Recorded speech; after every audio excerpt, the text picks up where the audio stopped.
Welcome to Passages Pulse, where we track the heartbeat of Israel and the Middle East from a Christian perspective. In a time of confusion, division, and misinformation, we're here to help you cut through the noise with truth, clarity, and conviction. Hi, everyone. Welcome to the Passages Pulse. My name is Sebastian Parra. At the time of this recording, it is Wednesday, May 28, 2025, and it is 11 a.m. Eastern Time. I'm here with my colleague and co-host, Josiah. Hi, Josiah. How are you doing today? I'm doing good, Sebastian. Good to be with you. Thank you for being with us, brother. Today, we're going to be talking about some hard stuff. We're going to be talking about the tragedy that took place, the assassination of two Jewish people, staffers, workers from the embassy in Washington, D.C., the Israeli embassy. We're going to talk about that in the second half of today's podcast, just so the audience knows. And I want to tell you that I was able to speak just an hour ago with members of Yaron's congregation who were at his funeral and who were with the family today, sitting Shiva or being in mourning with his family. And I want to tell you about that in the second half of this podcast today. But as we talk about the tragedy of Yaron and Sarah who were killed in Washington, D.C. last week, we're also today going to talk about an important issue that was very important for both of them. They care a lot about this, and it's humanitarian aid in Gaza. They were discussing this issue the night that they were killed. So let's get started. Let's talk about that first. We'll talk about the humanitarian situation in Gaza, and then we'll go talk about Yaron and Sarah and how the families are doing. Last week, we discussed the poor humanitarian situation in Gaza and how this week a new system started. So, Josiah, tell us about this. What has changed on the ground? Who is in charge of humanitarian aid relief, and how's that going in the first week? Well, the big picture, I wouldn't say it's a difference in terms of who's in charge of humanitarian aid in Gaza. There's just a new player that's sort of arrived and has been added to the mix of different organizations that are involved in trying to distribute humanitarian aid. The new player on the scene as of this week is the Gaza Humanitarian Foundation. This is an American organization that's GHF, yeah? GHF, that's right. All right. Yep. It's a new American organization that's been talked about quite a bit recently because it's backed by the United States, backed by the administration, or has the support of the administration, and has been one of the organizations that's been rumored to be a potential solution to a lot of the challenges of delivering humanitarian aid without allowing it to be stolen or diverted by Hamas. It does come with a fair amount of controversy because of the way that it operates, but one of the primary features of this organization is that it operates in declared humanitarian zones, which are supposedly free of Hamas. It does not require the security or use of either American or Israeli troops to provide security, but relies instead on private American contractors, and is designed to, again, deliver humanitarian aid in a way that other organizations have not up until this point. So it's interesting. It's only a few days into its operations. So far, it claims to have delivered somewhere over 800,000 meals just in the first couple of days. But I think there's a lot of interesting quirks to the way that it works and questions people have about, is this actually sustainable? Is this actually the right solution? And it's some interesting stuff going on there. Yeah, is that outstanding? The number, is that like above average, standard? Where do we place that in how much aid has gone in? Well, that's a good question. I'm not familiar with the average that the other humanitarian organizations are delivering on a day, so I can't necessarily give a comparison. I think as a raw number, sure, that's an impressive number. And part of why I think they're able to deliver that many meals at a time is because they essentially, one of the things they do a little bit differently is, rather than giving out individual meals, they actually give you a box, which is designed Right. to feed 5 to 6 people for a few days, as opposed to handing out a day's worth of food, that sort of thing. So that Right. probably is part of why those numbers are initially pretty high, is because they're giving out more meals at a time to an individual or to a family. But it's a fair question. I don't actually know how that compares Right. to the other organizations. So, for clarity, how is this different? So, before, I guess Israel would allow aid through the United Nations, and then that will easily fall into the hands of Hamas, right? These trucks, Hamas. I was learning last week that at some point, I guess Hamas was even charging like $7,000 per truck to enter, and they would keep the money and then they will steal it and sell it back to people. So Right. we needed to avoid that. Or now we Israelis and the world really needed to avoid that these terrorists keep controlling the Yeah. food. How is this different? How is the dynamics different? Well, the main thing is that Hamas is not involved in the distribution chain. So the trucks are supposed to enter the strip.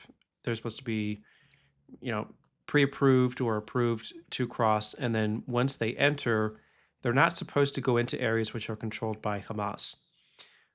One of the primary features or bugs of the way that this foundation operates, depending on who you ask, is that they are going to be based in areas which Hamas does not currently operate in. So they're supposed to Right. have a handful of operation centers. Right now, there's only two that have opened, and there are more that are being planned or being prepared to open. But the two that are currently open are in Rafah, which is Right. in an area that's totally controlled by the IDF. There This is in the shouldn't south of be, Gaza, right? right, the south of Gaza, southernmost city in Gaza. It's supposedly totally controlled by the IDF. Shouldn't be any Hamas presence there. So if they're operating in those areas, that means that there shouldn't be any Hamas operatives in those areas. And what it does is it basically means that you have to go to them rather than going to areas in which there are large population centers of that include Hamas mixed with civilians. Civilians who want access to this humanitarian aid have to go to areas that are not controlled by Hamas. So that's the basic reason why is that it doesn't, it's not like it's going to create a distribution center in every neighborhood in Gaza. It's going to create a handful in areas that are supposedly clear of Hamas and then require you to go there in order to get humanitarian aid so that Hamas is not part of the process. Right. Okay. So we hope that this starts helping out the local population. However, there was already I don't know if you mentioned already, but the CEO of this organization, I assume an American guy, he has resigned. Why did he resign? And how does that change things on the ground?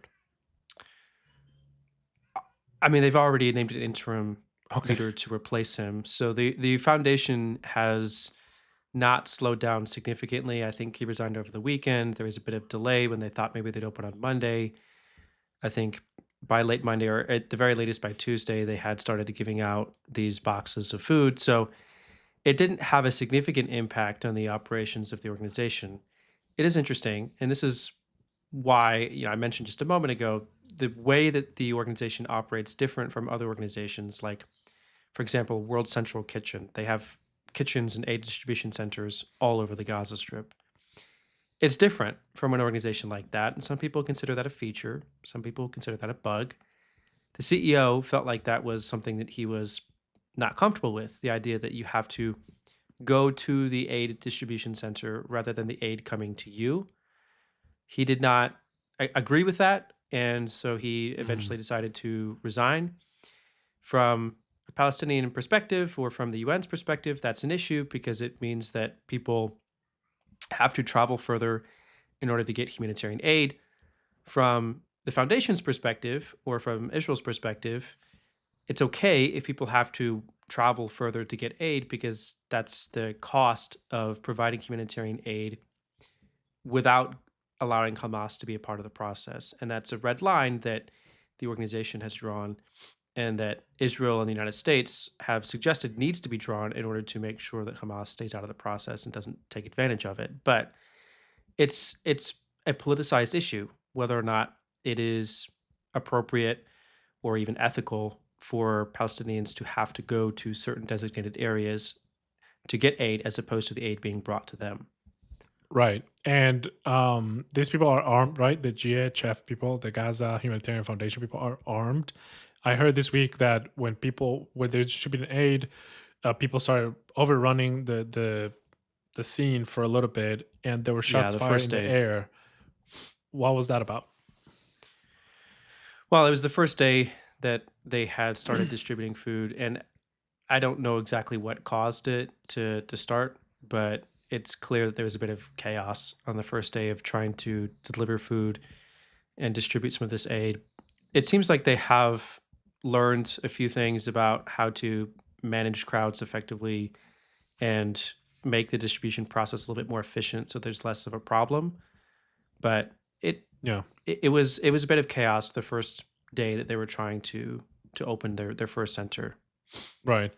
Let me ask you about some. So going back to, I told the audience, warning, that I would be referencing my story a lot because I'm sorry, that's how I process a lot of these issues through my own experience. So I went to Israel for the first time in 2015, and I had never seen Israelis being victims of terrorism in my own bias look of the conflict. I always saw, like in 2014, there was an operation in Gaza, right?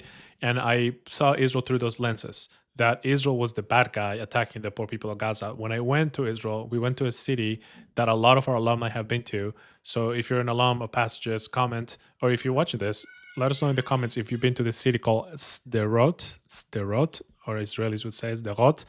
And there was like this little museum of rockets that you could put, and you can put these rockets in your hand. It was the first time that I saw these innocent people who've, like, 98% of them live with PTSD because rockets being fired from Gaza would fall in their towns within 15 seconds. So they have less than 15 seconds to run into a shelter. These rockets are built with the aid, or had historically been built in part with the aid that would get into Gaza. Of course, the tunnels that were built with cement that was given to Gaza, to the Hamas took over. So they took all this aid that was supposed to build. I heard Retiv Gur, my superhero. If you have your bingo card for our Passages episode, I mentioned him this episode. I saw him last week here in Atlanta, and he said that Hamas invested enough cement building tunnels to build 16 Burj Khalifas, the tallest building in the world.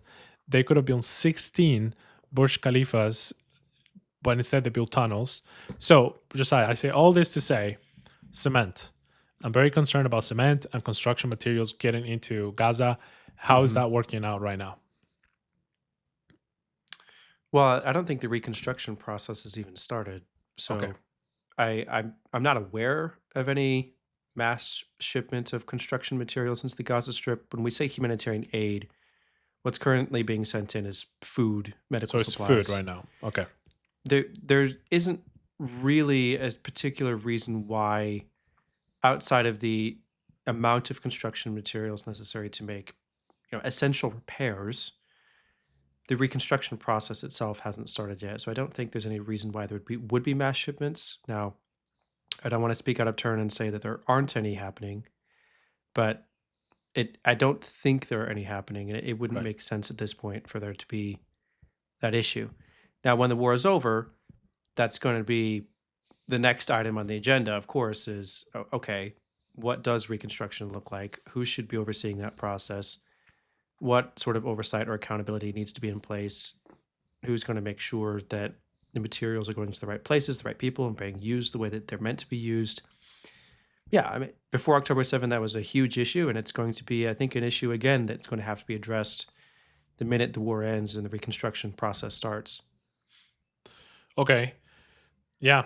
Hopefully that I'll be watching that, and we'll be telling you guys here how that's go, because that's going to be a very concerning thing about cement getting back into Gaza. So, Josiah, I wonder, do you have any thoughts on how this is playing out in the different political spheres? For instance, what is the Netanyahu government saying about this GHF? What is the opposition government saying about that? The Yair Lapid types. What is the United Nations saying about it? What is the UNRWA? Is UNRWA a player anymore? Also, what is the United States? What is the Trump administration, European Union? What are all the different players saying about how Israel is handling this aid at this moment with the GHF? Yeah, that's like 5 questions in one. So I'll do my best to sort of That's why you're batch. here for. Yeah, I'll do my best to sort of batch together some different players and the way that they've reacted to this. Painting in broad strokes, I would say the U.S. government, U.S. administration, the Israeli administration, the Prime Minister's office, are generally in favor of what the Gaza Humanitarian Foundation is trying to do, which is increase the amount of humanitarian aid getting into the Gaza Strip, but reimagine how it is distributed so that Hamas is not part of that process. The other players in the Gaza Strip, which would include the United Nations, most of the other aid organizations, and other international players like the European Union, are generally not in favor of what it's trying to do Mm. because they, again, disagree over this key issue of, do you come to the aid or does the aid come to you? And how is this supposed to work?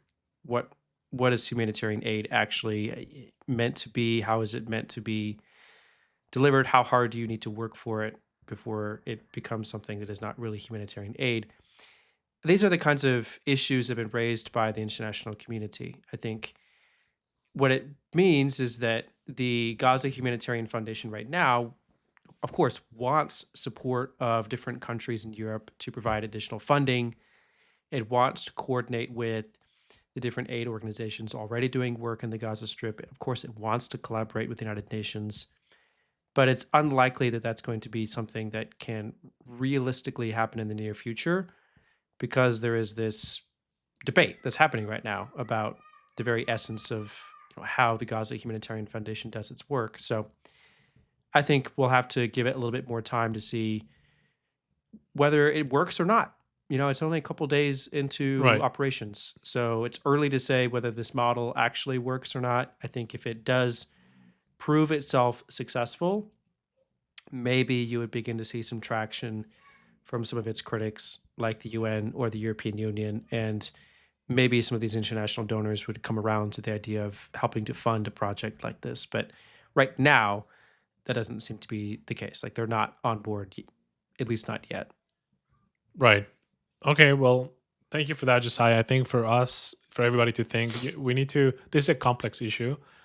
Israel is having to feed the people that, um, yeah, the people who live in the territory from where Israel was attacked.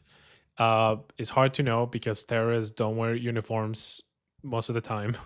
It's hard to know where the aid is going. Sometimes Israel is obviously wanting to keep this aid out of the Hamas hands. But I think Israel's a very tough position. They need to, I think legally they're obligated under international law to provide for the civilian population in the territory that they control, right?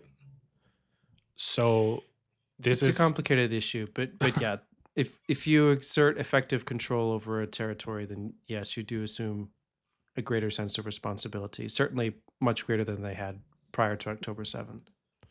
Yeah, and we talked about in the episode last week that the last time they had let aid into Gaza was March 2nd, 2025. So today is May, end of May. So people were like resources were starting to scare, and the hostages also need to eat. So if no food is coming in, we can assume that the hostages are not being fed either. And that it's a very concerning thing. The families are probably putting pressure on the government for this as well. Any last thoughts you would like to say about the situation with the new GHF and the humanitarian situation in Gaza?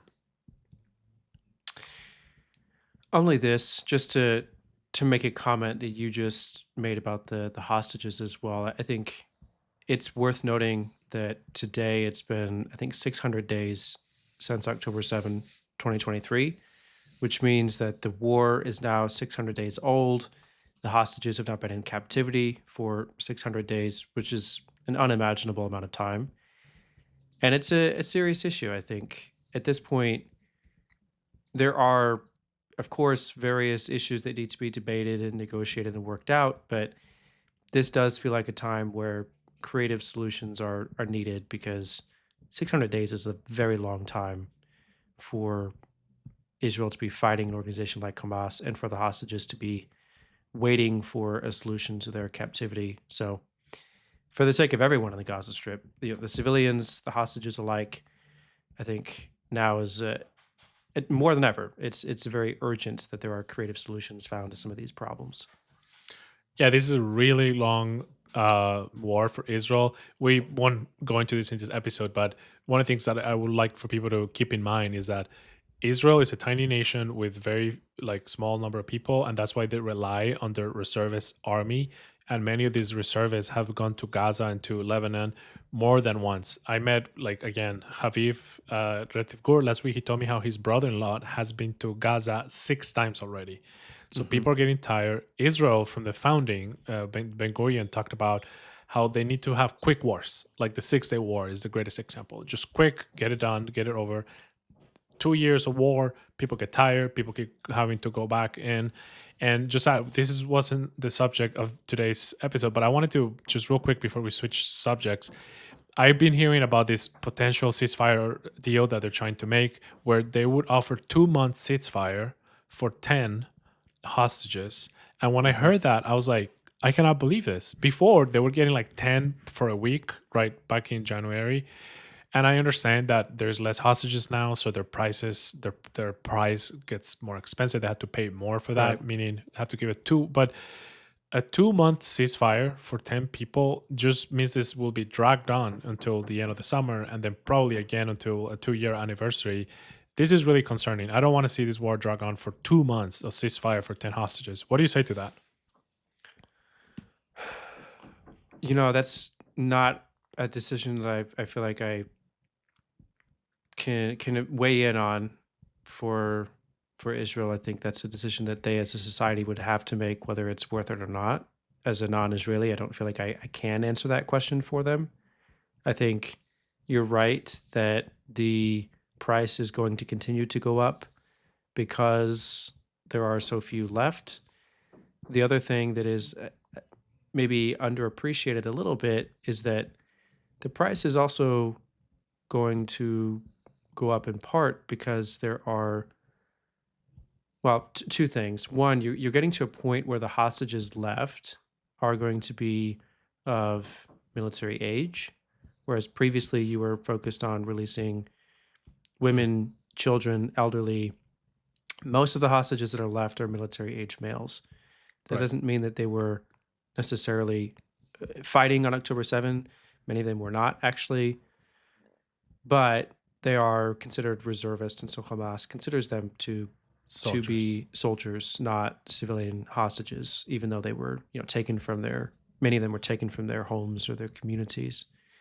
So the Hamas is going to demand a very high price for them. And it's always been understood, I think, since the beginning of the negotiations for the first hostage release in November of 2023. It was easy enough at first to get women and elderly and some of the kids out, but it was going to get progressively harder when you got to the point where Hamas was holding back certain hostages that they felt they could get the biggest price for. It's also, I think, worth noting that there's just an incredible amount of pressure on Hamas right now because they have faced a lot of devastation. They have regrouped in many ways, recruited, rearmed, that sort of thing, but they are fighting for their survival. So any sort of agreement that they reach, they're going to want guarantees that it will include their survival in some form or fashion. And maybe that means that they're not formally in charge of the Gaza Strip afterwards, but they're going to want to know that it guarantees their survival in some fashion. That's a very high price, but that's where we are. I mean, there's only so many hostages left. Hamas wants guarantees that it's going to survive this, and it's going to hold out as long as it can for a very high price for some of these remaining hostages. Well, this is an important subject, so we'll keep tracking it, the humanitarian situation in Gaza. And as I said at the beginning, this was precisely one of the topics that were being discussed at an event last week, Wednesday night, in Washington, D.C. Of course, this happened after we recorded our last episode. That's why we always say the time of recording. We recorded during the day on Wednesday. This happened last Wednesday night. Yeah, I was at an 11 event. a.m. Yeah, 11 p.m., right? Yeah, I was at a roughly. local Jewish event here in Atlanta, meeting Chaviv Rativ Gul. And then when I left there is when like the news broke out. So let's talk about the event first, and then we'll talk about the people, Yaron and Sarah. Sure. What was the event? Where was it hosted? What was going on there? Yeah, it was an event at the Capitol Jewish Museum in Washington D.C. It's in the middle of a lot of the hub that is the downtown DC area with the museums and close to the government buildings. So really in the heart of in the city. It is, or was, I should say, an event for young Jewish professionals. From what I understand, it was organized by the American Jewish Committee. And it was, to your point, the conversation was about humanitarian aid. It was about how to engage young diplomats in the subject of effective humanitarian aid and how to distribute it effectively. So it was a really meaningful event, I think, for people who, it was a predominantly younger crowd, but a very professional, very interested, passionate group of people who are engaged in various diplomatic spaces and trying to find a way to make a positive difference in the world. That really, I think, was the point of the event. Yeah. And unfortunately, this guy who we talk about in a second knew about it. He knew that this was a group of Jewish people, probably, and he went there for a reason. And who did he target? So we know that the victims of the shooting were Yaron and Sarah. What can you tell us about them? What do we know about them, Josiah? Yeah, maybe you can tell us a little bit more about your own, because you mentioned having spoken to their community a little bit from a Sure. from a high level standpoint. Maybe I'll describe them as a couple, and then a bit about Sarah. Yeah, tell me about So Sarah. yeah, absolutely. Sarah, this is very interesting actually, and hits close to home for me. Sarah is a young was a young American Jewish professional in her 20s. She grew up on the Kansas side of the Kansas City area. So I grew up fairly close to there. I grew up on the Missouri side, but still in the greater metro area. Same place essentially where we grew up. We're very close to the same age.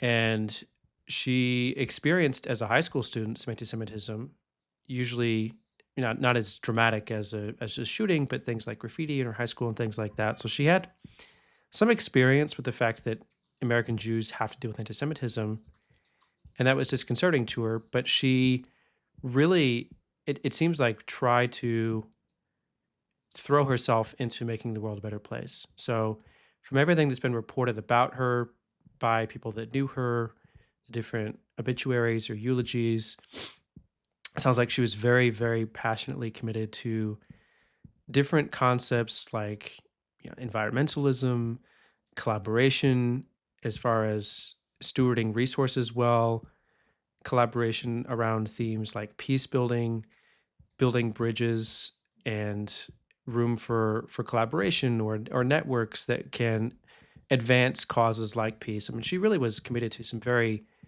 admirable, honorable goals for her life. She wanted her life to produce more of these things in the world. She was an employee of the Israeli embassy, working, I think, in public diplomacy, if I remember correctly. And she was also dating Yaron. They were meant to be, from what it sounds like, engaged sometime in the next couple of weeks. They had plans to visit Israel in the near future so she could meet Yaron's family because he was an Israeli citizen working at the embassy, and then get engaged as well. So she was a person who grew up in the Midwest of the United States, moved to DC in order to make the world a much better place, met someone that she loved there, and was really struck down, I think, in the middle of trying to make a big difference in the world, which is in and of itself a great tragedy. But from what I can tell, a very special person. Yeah, and I know we have a lot of alumni in the Kansas City area. So if any of you guys are familiar with the area where she grew up, the high school, and she said she experienced anti-Semitism there. Jewish people, we'll talk about this in a second. In fact, let's talk about it right now. So before we keep going, we're looking at some data on anti-Semitic incidents, and according Right. to the FBI, this is official government data. Just the last 3 years, in 2022, there were 1,124 anti-Jewish incidents. So 1,000. So let's say 1,100. 1,100 in 2022. Next year, of course, the war happened in October 2023. Israel is invaded, the greatest slaughter of Jewish people since the Holocaust. There was a response on October 8th, the next day, when Israel has not even responded. Israel had just been attacked. Israel had not even entered Gaza. The idea was not, there were people crying for intifada, intifada in the streets in New York, around the country. So in 2023, there were 1,800 anti Semitic incidents. And then in 2024, the data is still being processed, but they have 1,900. So every year, more and more anti Semitic incidents. And the percentage of religiously motivated hate crimes. So if you take all the hate crimes and you study only those that are motivated by somebody's religious beliefs, 55% of them in 2022 were against Jews. So more than half of religiously motivated hate crimes against any people were against Jews. And the Right. next year in 2023 were 68%. I know these are a lot of numbers, people, but here's what I'm trying to say. Jewish people are 1% of the population anywhere they go, probably 2% in the United States, but they account for 68% of religious motivated group. They're the most religiously persecuted group in the United States, period. Like, I'll say the last thing, I'll throw it back to you, Josiah. The last number of hate crimes against Jews was 1,800 hate crimes against them. The next religious group, it's at 200. It's at 200. So it's not even close. Like, of course, people are bigoted. We're in a fallen world. We'll see hate and crime. We can expect that. But what we should not accept is the discrepancy that there are 1,800 hate crimes against Jews, and the next group is only at 200, which is still bad. But clearly, that's not a. I don't think that's a crisis. The 200 hate crimes against a particular religious group, and I'm not even going to say which religious group because it doesn't matter. What matters is that Jewish people have the vast majority of hate crimes committed against them. What do we say about that, Josiah? It's it's a tragedy. I think that this is the case. That even if these anti-Semitic acts don't always result in someone's death, that there is this much hate against the Jewish people in the United States is a very serious problem. I think we'll maybe explain a little bit more once we unpack a little bit who was responsible for the shooting and what happened during the shooting. I think maybe we can unpack a little bit more what his motivations mean or what context they add to this problem and how serious it is. But the numbers by themselves are serious, Right. regardless of why those numbers exist. Yeah, and I would encourage people by the time you're listening to this, soon in the near future, we'll drop another special episode that we recorded about or anti-Semitism from the right, and we talk a little bit about this anti-Semitic conspiracy theories. So look out for that. All right, let's keep talking about the people though. So you mentioned Sarah. I went on a diversion about anti-Semitism. Let's go back to Yaron. So Yaron, I was able to speak to people who know him in Israel, where he grew up. So here are the facts that I heard from one, two, three, five different sources that were able to confirm. His dad was born in Argentina. His family comes from Germany. So his family are Jews, Ashkenazi Jews from Germany, who migrated to Argentina. In Argentina, his dad was born and he grew up, and then he made Aliyah. He went to Israel. Mhm. Josiah, what is Aliyah and who can make Aliyah? Aliyah is a term that basically means to emigrate to Israel. It's a term that also reflects the idea of to ascend or to make ascension. So when someone says to make Aliyah, what they typically mean is to return to Israel, but it also means to ascend to a holy place. And what it's referencing is the idea of, a return to Jerusalem or the holy places. So Aliyah is reserved for Jewish individuals who are making their return to the Holy Land, to the holy places, or returning to Israel, usually to become a citizen of that country. Yeah, and it's a law, right, in Israel called the law of return. And there's a criteria for this. Correct me. It was basically based on the fact that the Nazis had a chart of who was a Jew, and if you have one grandparent, so you have four sets, you have four sets of grandparents, Mhm. you will have to, if you have one of your grandparents being Jewish, you would qualify as a Jew under Nazi rule. So basically, the state of Israel took that qualification and say that if you have one grandparent who's Jewish, and then you have to go through an application process, you'll be evaluated. It's getting harder and harder. It's not getting harder, but today more so than in the 1400 in the 1948, it's more strict. I think it's like more thorough to prove that you're a Jew. So that's how you qualify to make Aliyah, right? One Yeah, Jewish grandparent. yeah. Well, in terms of making Aliyah, yes. In terms of religious law about Oh whether yeah. you are Jewish or not is a little bit different. But in terms of your ability to apply for an Israeli passport, yeah, it is loosely based on others' definition of who is a Jew and who is not. Yeah, good point. So there's a difference between what the rabbis of Israel, this group is called the Rabbanut, and according to Jewish law, it's called halacha. Halacha, that is who is religiously a Jew. That's a whole other thing. We're not going to talk about that. The point is that Yaron's dad, and I'm allowed to say his name. His name is Daniel. Daniel migrated to Israel. Then afterwards, he moved to Germany. That's where he met his wife, who is a Gentile German woman, Christian, and Daniel became a believer. I don't know when he became a believer. I tried to ask my friends. They don't really know. They just know that he's always been a believer, a Jewish believer in Jesus. And so he met his wife. Her name is Ruth. They told me we can say their names too. Ruth and Daniel. Yaron was born in Germany, as I understand. He studied there also. I think he got a master's degree, but at some point they also moved back to Israel. So Mhm. he made Aliyah as well. He became a citizen of Israel. He served in the IDF. He served in the Israeli Defense Forces. So he's fully Jewish. His dad is Jewish. His grandparents were Jewish, and he also grew up to confess the faith. He also is a believer in Jesus, like his dad. And also, his dad is actually a teacher in the church where they ascend. And many of our pastors has a good relationship with this ministry. It's King of Kings. It's a big church in Jerusalem. We do worship nights with them when we go. The Hebrew side of this congregation, they call it Melech HaMelechim, which means King of Kings. So this is where Yaron grew up. And I was talking to my friend who his children were taught by Yaron, because Yaron was a leader in a Christian, is more precisely a Messianic Jewish group, is for young Jews who are Christians, who believe in Jesus, who are believers. He was a leader in this group, and he was doing Sunday school. It was probably Saturday school with his kids. So Yaron was a believer. His dad is a tour guide for one of the biggest travel company in Israel called Sarel. He's a teacher. He spoke German, Spanish, English. Yaron, super smart. He spoke also German, English, Japanese.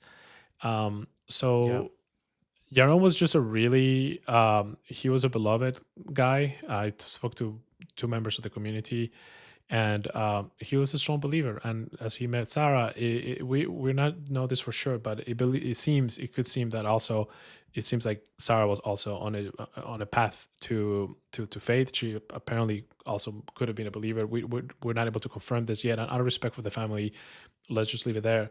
But they were going to Israel this week on Sunday. They were supposed to go to Israel, and I spoke with a friend who works at the dentistry back practice where Yaron and Sarah were going to get their teeth cleaned today.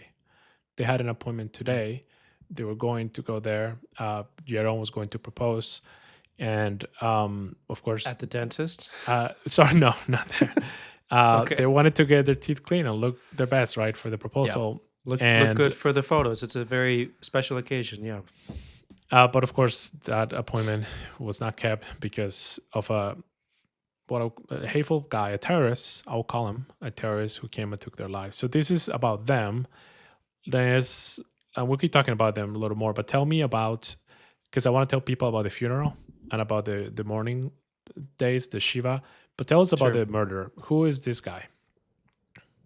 Yeah. Well, we do need to touch on that. But before we do, there's just one thing I wanted to add about Yaron. I think one of the things that is very interesting about his life in the US is how he carried himself throughout the course of his work and when meeting the different people that he did in the United States as an employee of the embassy. One of the things that stood out to me in some of the different tributes that I read was his humility. Honestly, it was very it made a big impression on me when reading the different stories about him. The fact that most people met him described him as someone who was almost always one of the smartest people in the room, but he didn't necessarily act that way, or he certainly didn't make you feel less than for the fact that he knew four languages and was very well versed in history and religion and philosophy and was just an incredibly intelligent person.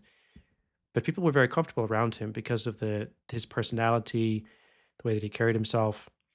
And I think that's something it is important to remember. We don't want to just describe these people as victims, but describe them for the wonderful people that they were prior to the attack. And I think it's important that people know these things about them and these memories. Yeah, sorry, one more thing about him also. Just not him, but his family. It's truly outstanding.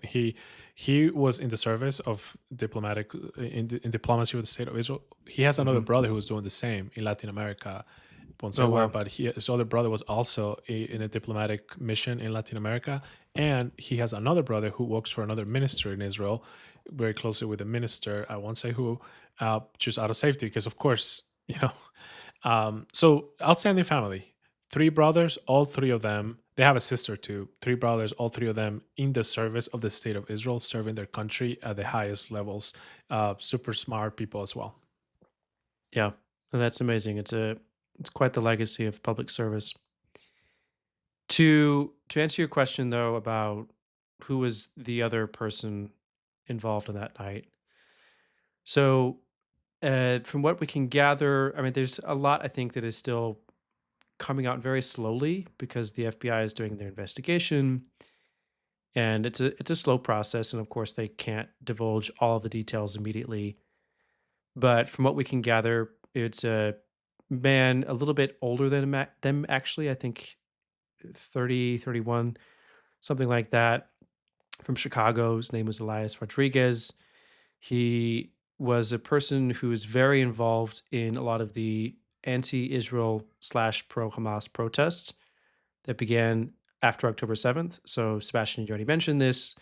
On October 8th, almost immediately before anything had happened, there's still Hamas terrorists running around southern Israel. Israel has not entered the Gaza Strip yet, and people are already protesting against Israel and accusing it of being responsible for October 7 or of committing atrocities. And they haven't even responded to the events of October 7 yet. Unfortunately, he was part of that crowd, it seems like. So it definitely would seem that either he was partially responsible for being a part of that wave of protest, or perhaps he was radicalized by it. I haven't seen enough reporting yet to pinpoint exactly what was the process that led him to the point of carrying out an act of terror like this, because usually there's some sort of, they call it like a ladder of or something like that, of radicalization. Like, you don't go from sitting on your couch with no strong opinions to carrying out a shooting like this overnight. It's a process of gradually becoming more and more radicalized, more and more desensitized to violence, or more open to the idea of carrying out an act of violence. And I'm not entirely clear on how that process unfolded. I think because the FBI is still investigating that and hasn't yet divulged all the details of that. Of course, that probably will come out during the court case when he's tried for these things that he did. But he was a, let's just call him a very dangerous person, a person with very dangerous beliefs, who a lot of them came from, let's say, very far left socialist background. From an ideological standpoint, was not just anti-Israel but also anti-US to a certain point, and had very strong opinions on the war in Gaza, enough so that he chose to look for and choose two Jewish people to kill in order to make a point. It seems like in the manifesto that he wrote, which is available, one of the things that does become clear is that he was involved enough in the protest process in order to eventually reach the point where he decided the protests were not effective, that people weren't listening to him, and he became frustrated with the fact that nothing was changing after the protests. And that did play some role in sort of driving him to the point of carrying out this attack, was the fact that he wanted someone to listen to him. He felt like no one was listening, nothing was changing, and he made a terrible choice to force people to listen to him by taking two innocent lives in order to get the attention that he thought he deserved or needed.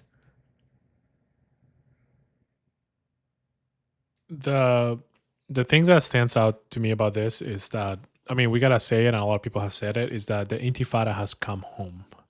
Mm. People have heard this word a lot. Intifada, just for the record, for all of our alumni to understand, all listeners, Intifada is an Arabic term that means shake off, and it refers to two particular periods of violence that rose up in the first Intifada and the second Intifada, which was in the early 2000s with terror attacks led by Yasser Arafat. Um, this people, like on October 8th, they screamed this. And I talked to, I think, episode 1 here, maybe episode 2, how I went to the UGA to do an event. I went to Duke University to do another one, UNC. And in all those events, there were people who would yell, there is only one solution, Intifada revolution. That that means terrorism. That's what that means. Intifada means do violent acts, especially towards Jews and Israelis. And this guy took that seriously. These ideas have consequences, and it's truly concerning. Also, we don't know his ethnic background, but of course, from his last name, we can deduce. I say this as a Latino. He looks and he has the name of a Latino person. So why is a Latino so radicalized to the point that he kills Jews to free Palestine? It's so crazy. Like he wanted Well, to, let's, yeah. Sebastian, let me just interject here. I think what's less important than his precise ethnicity is the fact that he's not Palestinian. This was not a Palestinian terrorist. This was a US citizen who felt so strongly or had been so thoroughly radicalized about the war in Gaza and his anti Israel views that he carried out an act of terrorism in support of Hamas and the war in Gaza, despite the fact that he had no familial connection to the Palestinian cause. Like, he's not a Palestinian. Yeah, and let's say the obvious: the people who there is a anti-Israel movement that has started maybe in the early 2000s with a conference that happened in South Africa, where a Palestinian academic called for the BDS movement, the Boycott, Divestment, Sanction movement. What they seek to do is pass resolutions for companies to divest from Israel, to boycott Israel, to sanction Israel. And if you follow that movement logically, you can do all of that. Let's say people never go to Israel ever again. People stop doing business with Israel. People sanction Israel. Every government, the United Nations does this for sport. If you do all of that, you still haven't built a Palestinian state. All you have done is alienate Israel or destroy Israel. So this guy, he thinks that by doing this, he was doing something for the people of Gaza, but you have done nothing. What have you done for the hungry children of Gaza right now who need food? What have you done to end the stronghold that Hamas has on its people, so that they will not be in harm's way anymore? I want to highlight that there is a difference between state building and like actually working for your people to have autonomy and self-determination versus just destroying the other side and killing innocent people. Josiah, is this act of anti-Semitic violence different? How is this different from other forms of anti-Semitic violence? It is different. And maybe before we answer that question, we want to explain a bit about what happened, because I think Oh, sure. that's relevant context as far as what makes it different. Sorry, So guys, I'm really emotional about this situation. no, Go ahead, Josiah. yeah, and understandably so, Sebastian. I think it really was a heinous crime and something that is just hard to wrap your head around. Like, how do you get to the point where you convince yourself that this is the answer? This is how to make a difference in the world. He went to the event. It sounds like there are some reports. I'm unclear on if this is true or not, but some reports are that he may have even been able to get a ticket to the event. Hmm. He didn't actually attend the event, but he waited outside. And then when Yaron and Sarah came outside, he approached them, started shooting, and it really is, I think, best to describe it as an execution. Hmm. It wasn't just a murder. It was effectively an execution, because what the initial reports from law enforcement do suggest, and eyewitnesses and that sort of thing, is that he didn't just shoot them. He shot so many times he had to reload and then continue Wow. shooting. I didn't know this. Wow. He right, the amount of the amount of bullets fired in order to kill two people is evidence of he must have just been enraged or incredibly incompetent. But he he had to reload. He fired so many times. Mm. In the process, while he was reloading, he was watching as Sarah tried to crawl away and then sat up and then walked over to continue shooting and eventually killed both Yaron and Sarah, obviously. Both of them, it appears, were shot at towards their backs at least a few times. Mm. So this was not a simple murder in which you walk up, you shoot someone, and you take their purse or their wallet or something like that. This was an execution where you keep firing until you've killed someone, because your only purpose for being there is to kill someone no matter how many bullets it takes. That's effectively what the reports and the eyewitnesses describe as being the scene outside the museum. What makes it even crazier is that he then walked into the museum. Those inside, apparently hosting the event, didn't understand what had just happened outside or that he was the person responsible. He walks in and appears to be in some sort of distress. So they, being the kind people that they are, offered him water. They tried to comfort him, offered him a place to sit down. He told them to call the police. And it wasn't until after the police arrived, again, we're just based on what's been reported so far, this is the picture that we have available to us. That's when he decided to essentially confess what he had done and issue a lot of the slogans that are, again, pretty familiar or associated with the different protest movements that he was a part of. Things like Free, Free Palestine. I did it for Gaza. Things like that. And also, of course, waving around another symbol of these protests, the keffiyeh, or the scarf. So it was a really shocking thing for someone to do, to not only kill these two people, but then walk inside, what happened. This was a cry for attention. It wasn't just about killing Jewish people. It was about getting the attention that he thought he deserved in order to make his point about how much he hates Israel. And it was really just horrifying. Now, to your question about how is this different from other anti-Semitic incidents, I think there's a couple things. One, shootings, although they have become more common recently, you have incidents like the Tree of Life or the Poway Synagogue in California, or things of that nature. You do have more acts of violent anti-Semitism that have increased over the last several years, but still, in the grand scheme of things, it's a relatively rare occurrence that there is something so violent that it includes a shooting in Yeah. which people are actually killed. So that just by itself makes it stand out a little bit from a lot of the other anti-Semitic incidents over the past couple of years since October 7. They have been characterized more so by hate speech or intimidation, harassment, even vandalism, graffiti. All of these are terrible things, but they don't necessarily rise to the level of shooting someone in cold blood. The second thing that I think makes this stand out, even from the other shootings, is that in most cases, those shootings have been motivated by white supremacy. Right. It's not necessarily a left-wing ideological issue that drives those events. It's actually almost quite the opposite. It's more so far-right, alt-right, white supremacists who are responsible for those mass shootings. So for someone to come from a very left-wing socialist background and commit an act like this is a bit of an anomaly in the context of violent anti-Semitism. And to really drive this point home, I think what makes this so particular to the situation, or what makes the situation so unique, is that it was very obvious, at least to me, that this is where anti-Zionism and anti-Semitism collide. It wasn't about racial purity. It was about the fact that he hated Israel. And he felt like the best way to express his hatred towards Israel was to kill Jewish people.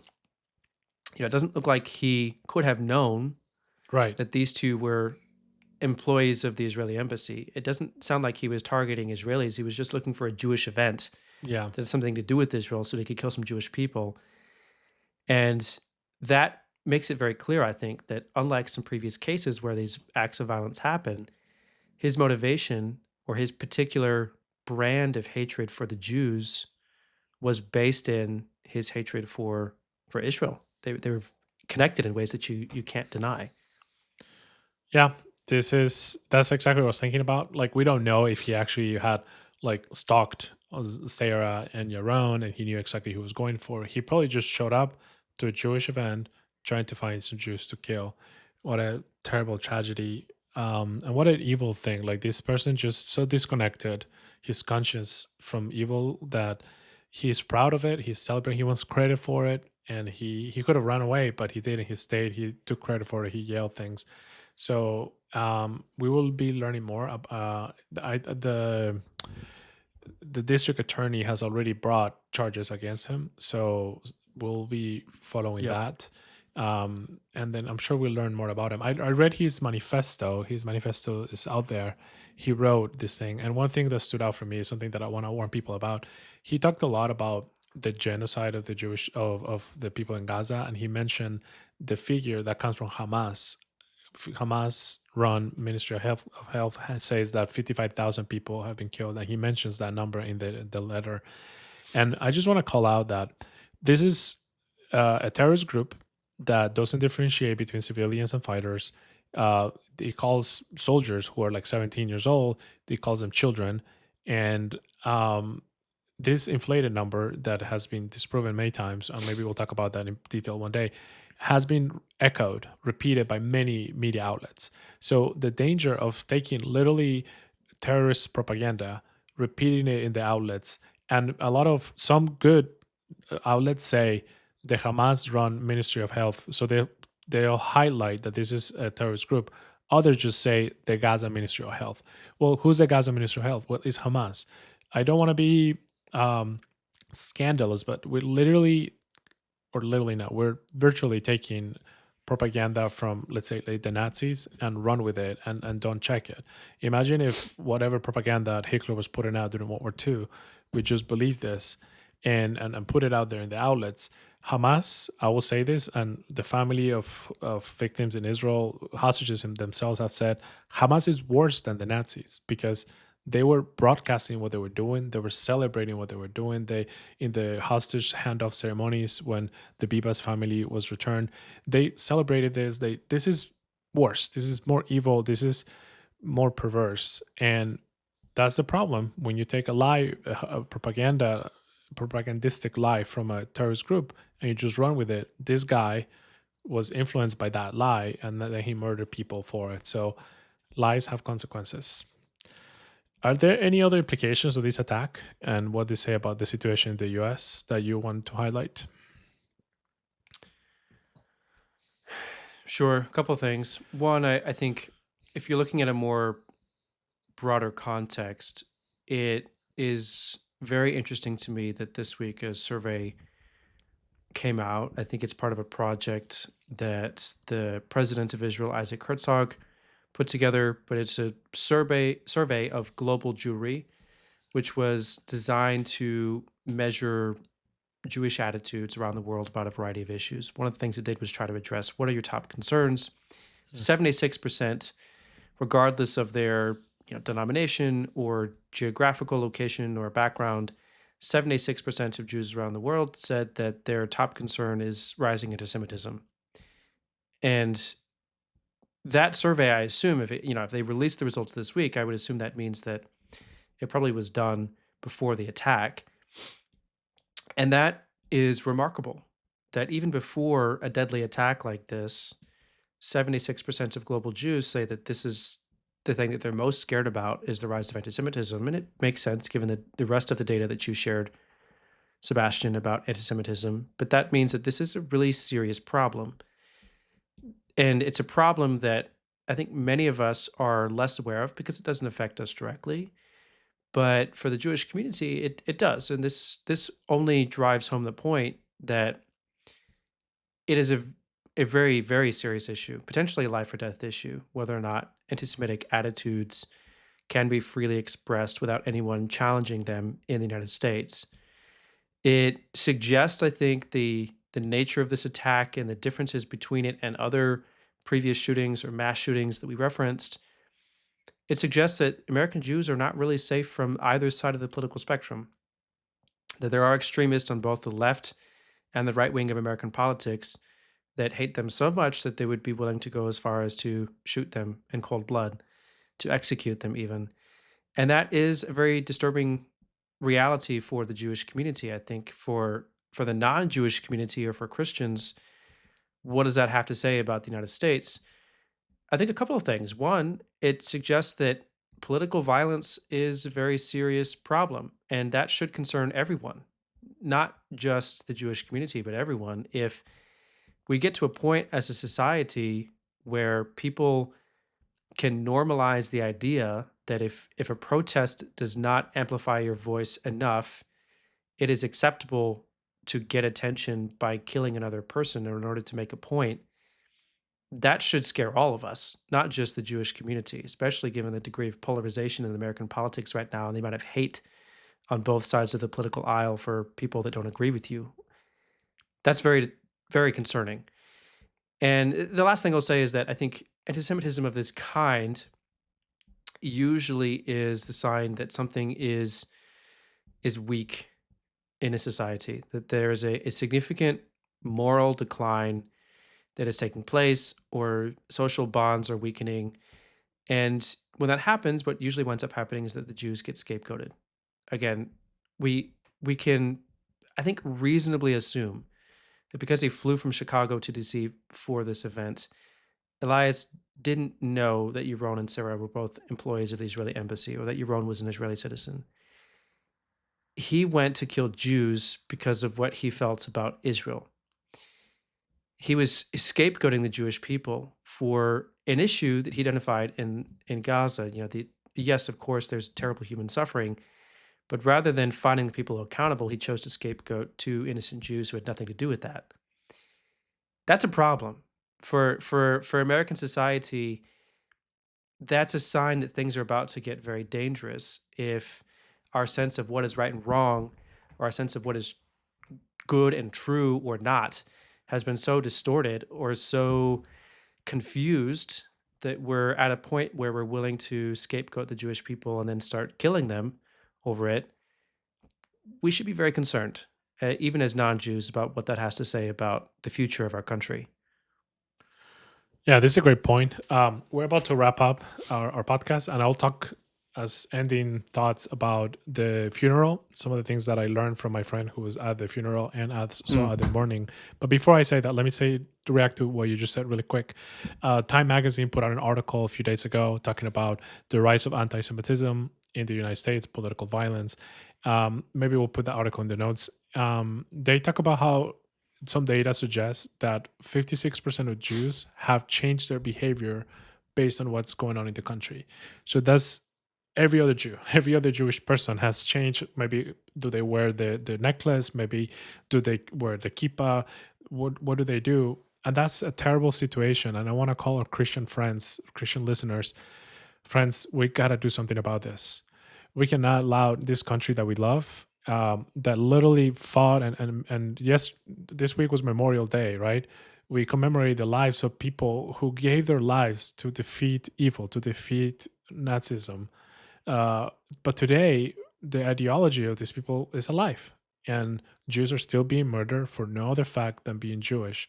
So it also highlights when I know most of our churches have security, but when we do events, we don't really think about security. I've done a lot of events or passages where we didn't have to hire a guard, but when we have to hire a guard, when we do an event at a synagogue. I've done two events at a local synagogue here in Atlanta. Chabad is one of the Orthodox synagogues here.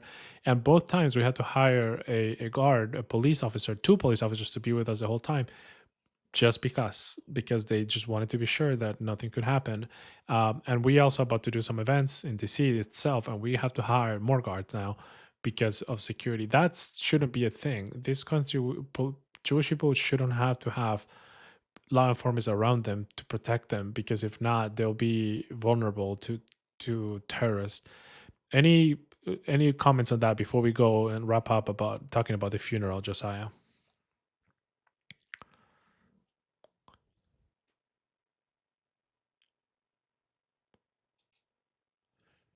Oh, sorry, brother. I think you're muted.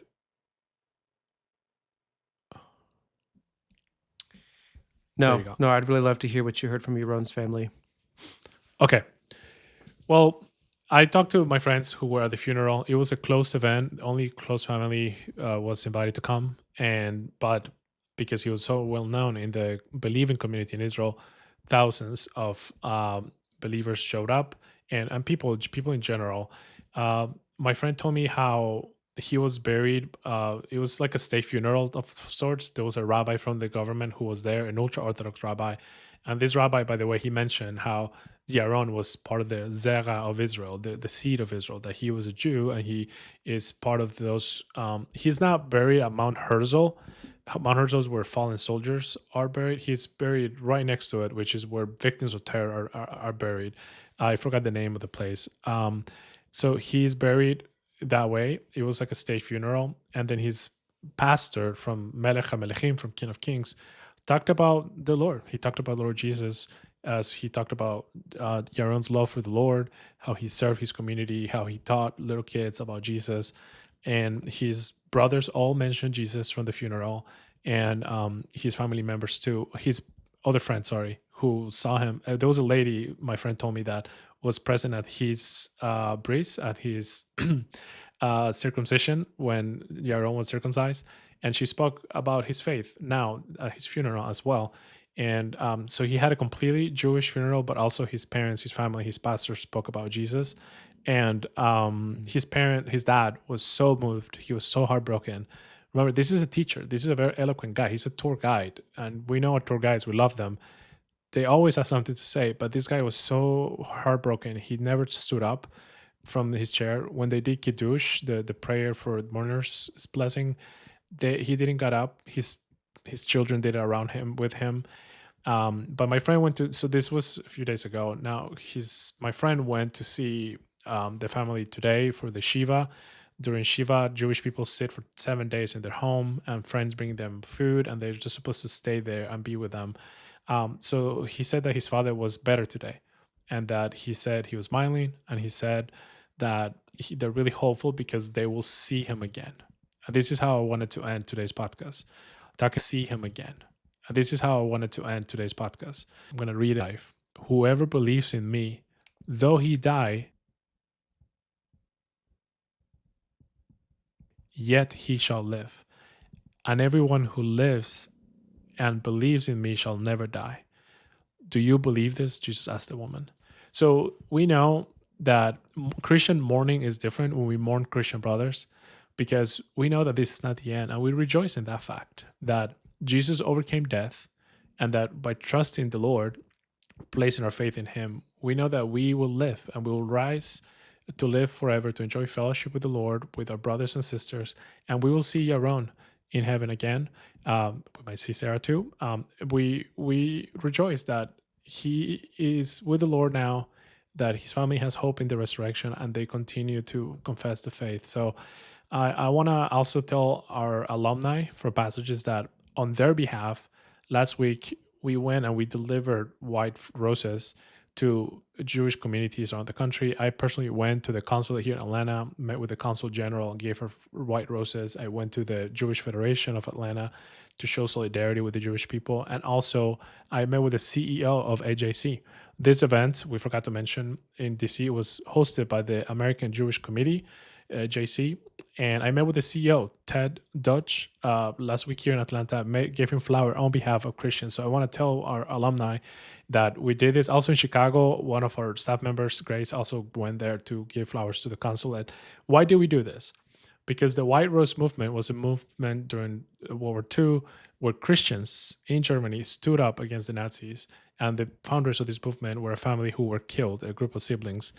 So this is a symbol of Christian resistance to Jewish hatred. And we gave this to show the Jewish people that they're not alone, that we stand with them. And this week, I will be meeting with the ambassador of Israel, also in Atlanta, to uh, present something on behalf of Passages. Also, I'll tell people next week about that. But I just wanted to end with a note of hope, that we have hope in the resurrection, and this is a terrible tragedy, but the family and Yaron, the family has hope that, of course, we'll see Yaron again, and we will. So, Josiah, let me throw it back to you. Please wrap us up this terrible day, uh, but also a day that reminds us of the hope that we have in our Lord. Please wrap us up. I don't think there's anything else to say, Sebastian. It was, yeah, it was awful. It was really and truly awful, but you've given a wonderful example, I think, of source of hope. And it's very encouraging to hear that, Yaron's family is surrounded by a community and is finding some of that. So thank you for sharing that. Thank you all for listening today. I know today was a little longer. Thank you, Josiah, for talking to us about this. Again, thank you to our production team, Avery, Lindsay, and Josh. And I also want to tell people that in the notes, we hope to be able to add an article that our CEO, Zach, should be published by the time this goes out. It's about how their memory should be a blessing. So if that's out by the time this podcast is published, we'll include it in the notes. Thank you for listening, and we'll see you next week. Thank you for listening to this week's episode of Passages Pulse. Help us grow this community by liking, sharing, and subscribing. If you liked this week's episode, let us know by leaving a comment below. This podcast is a project of Passages Israel. We exist to educate the next generation of Christians on modern Israel, deepen the roots of their faith, and equip leaders to foster positive Christian engagement with Israel and the Jewish people. To learn more about Passages, follow us on social media or visit us at passagesisrael.org. Until next time, we'll keep our finger on the pulse.